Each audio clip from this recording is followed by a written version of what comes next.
श्रीराम समर्थ. सत्संगतीच्या योगे मन पैक्यावर गुंतून राहत नाही. संतांमध्ये प्रचंड सामर्थ्य असते. ते बोलतील ते खरे होते.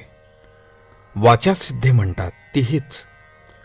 या सिद्धीचा उपयोग आपण सुद्धा करून घेऊ शकतो, परंतु भगवत सेवा करावी आणि त्याबद्दल पगार घ्यावा तसे हे होते.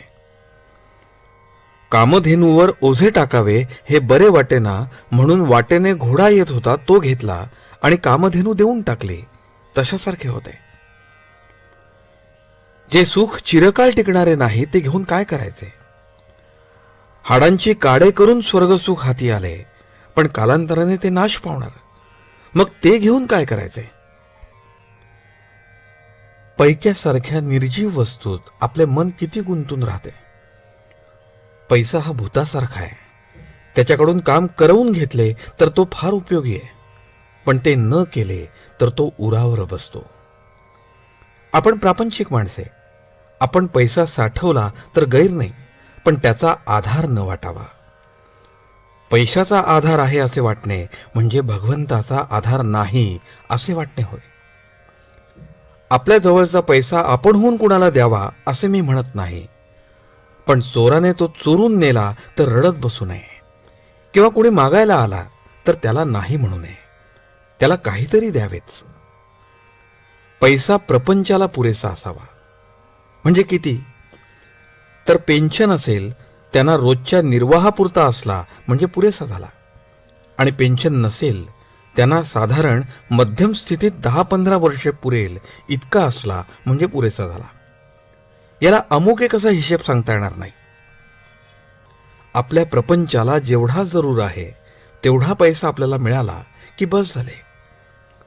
श्रीमंतीला पुष्कळ पैसा लागतो असे थोडेच आहे. आपल्याला अडचण पडली नाही की आपली श्रीमंतीच आहे. पैशाच्या बाबतीत आपण प्रयत्न मात्र आग्रहाने करावा आणि नंतर होईल तसे होऊ द्यावे. आपण आतून निष्काम, निर्लोभ आणि निरीच्छा असावे. दुसऱ्याचे द्रव्य मला यावे अशी बुद्धी कधीही ठेवू नये.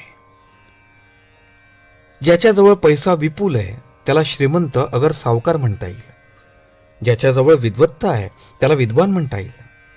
ज्याच्याजवळ शेत आहे त्याला शेतकरी म्हणता येईल, परंतु यांच्यापैकी कोणाला मोठा म्हणता येईलच असे नाही.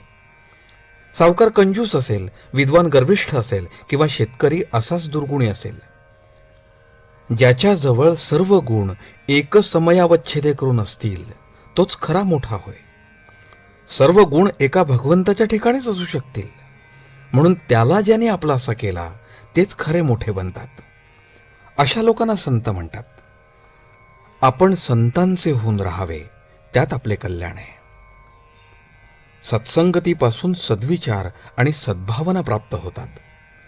ज्याचे विचार चांगले तो मनुष्य खरा चांगला होय, आणि जिथे भगवंताचे अनुसंधान आहे तिथे राहणे हीच खरी सत्संगती होय. आजचे बोधवचन. पैशाचे नाव अर्थ, पण तो करतो मोठा अनर्थ. जानकी जीवन स्मरण. जय जय राम.